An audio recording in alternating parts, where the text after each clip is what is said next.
আগামীকাল গিয়েছিলাম একটা জন্মদিন বাড়ি, আমার মামার ছোট ছেলের জন্মদিন। সেখানে গিয়ে এক্সপ্লোর করলাম পুরনো কিছু মন্দির, প্রাচীন রহস্যময় কিছু বাড়ি এবং জল পেরিয়ে যাওয়ার কিছু মজার ঘটনা। দীর্ঘ 3 ঘন্টা ধরে সাজুগুজো করার পর ফাইনাল লুকে রেডি হয়ে গেছে আমার বউ। তো আমরা এখন যাব 10 নম্বর। সেখানে ভাইয়ের মামা বাড়িতেই ভাইয়ের জন্মদিন পালন হচ্ছিল। চলো লেটস গো।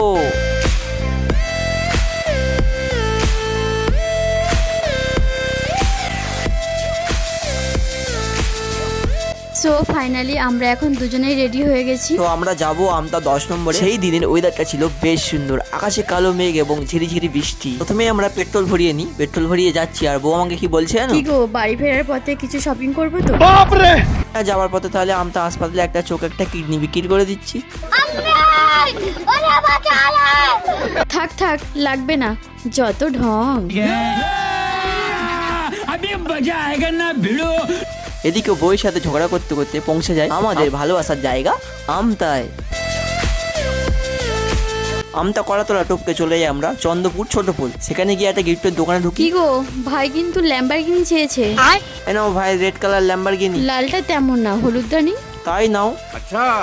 পর পৌঁছে যায় ভান্ডার গাছ। ওই যে দূরে বাড়িগুলো দেখতে পাচ্ছ, ওইখানেই যাব। ওই দিক থেকে ঘুরে ঘুরে আমরা যাব, অনেকটা ঘুরতে হবে। পৌঁছে যাই 10 নম্বর। এদিকে চলে যাচ্ছে উলুবেড়িয়া, আর ঠিক অপোজিটেই আমাদের 10 নম্বর। এদিক থেকে যাব আমরা। তার আগে আমরা মিষ্টি কিনতে যাচ্ছি, বাঁ দিকে মিষ্টির দোকানটা যাব। মিষ্টির দোকান থেকে আমরা মিষ্টি কিনে নিয়ে চলে যাচ্ছি ভাইয়ের মামা বাড়ি। সোজা রাস্তায় গিয়ে বাঁ দিক মারলাম, বাঁ দিকে আরেকটু গিয়ে আবার বাঁ দিকে নিচ্ছি, সোজা গিয়ে ডান দিক মারবো আবার পুকুর পাড় থেকে। ডান দিক মারতে এখানে আর বাইক যাবে না, বৃষ্টি হয়ে গেছে। ভাই এখানে গিয়ে আসছে আমাদেরকে আনতে, বড় ভাই বৌদির কাছ থেকে সব জিনিসপত্র নিয়ে নিয়েছে। নিয়ে জুতোগুলো হাতে নিয়ে আমরা হেঁটে হেঁটে যাচ্ছি জলের মধ্যে থেকে। তুমি থাকতে আমি জুতো বইবো? मैं हूं ना मेरी जान।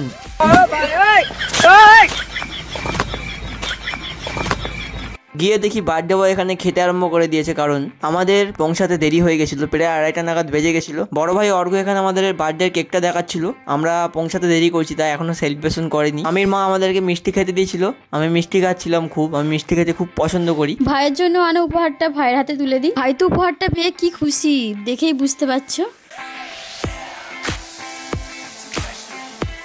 এদিকে দিদা খাবার রেডি করছিল, আর দাদুর সাথে আমরা ওই ফাঁকে কিছু ছবি উঠে পড়ি। সকলে আমরা একসাথে খেতে বসে পড়ি, আমাদের জন্য সবাই অপেক্ষা করছিল। তো দিদা এখানে অনেক কিছু রান্না করেছিল, তার মধ্যে পছন্দের জিনিস হচ্ছে মাংস।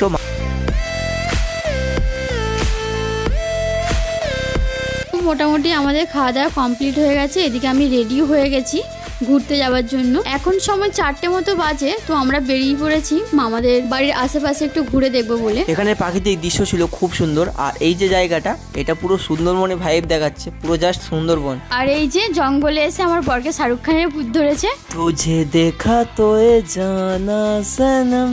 মরণ দশা হিন্দিতে জলের মতো আর বাংলায় থতমত।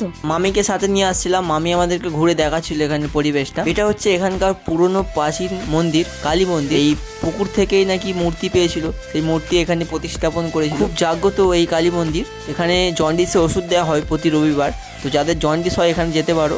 আর এই যে একটা চালতা গাছ ছিল এখানে, চালতা গাছ থেকে আমরা একটা চালতা কুড়িয়ে পেয়েছিলাম, আমাদের সামনেই পড়েছিল। সত্যি এটা মা কালী আমাদের জন্য দিল কি না দিল জানি না, এটা আমি কিন্তু নিয়ে বাড়ি চলে আসছিলাম। আর একটু ঘুরে দেখি, এদিকে একটা প্রাচীন রাধাকৃষ্ণের মন্দির রয়েছে। কালী মন্দিরের পিছনে গিয়ে দেখি একটা পুরনো অলৌকিক বাড়ি। ওখানে আমি একাই প্রথমে গিয়েছি, গিয়ে আমার পুরো গা ছমছম করছে। এখন পুরনো বাড়ি আজকালকার দেখা যায় না, তো আমরা দেখে একটা আলাদা অনুভূতি হলো এখানে একটা। আর দূরে ওরা দাঁড়িয়ে আছে, ভয়ে আসতে চাইছে না। তো পরিণীতাকে অনেকক্ষণ ধরে ডাকতে, কিছুক্ষণ পরে আসে, এসেও বেশিক্ষণ থাকিনি এখানে, বলছে ভয় ভয় লাগছে এই জায়গাটা আমার। তো চলে যাই আমরা আবার ব্যাকে, গিয়ে বার্থডে সেলিব্রেশন করে ফেলি ভাইয়ের।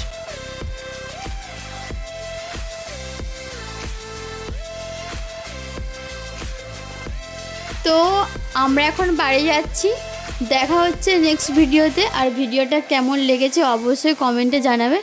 টাটা।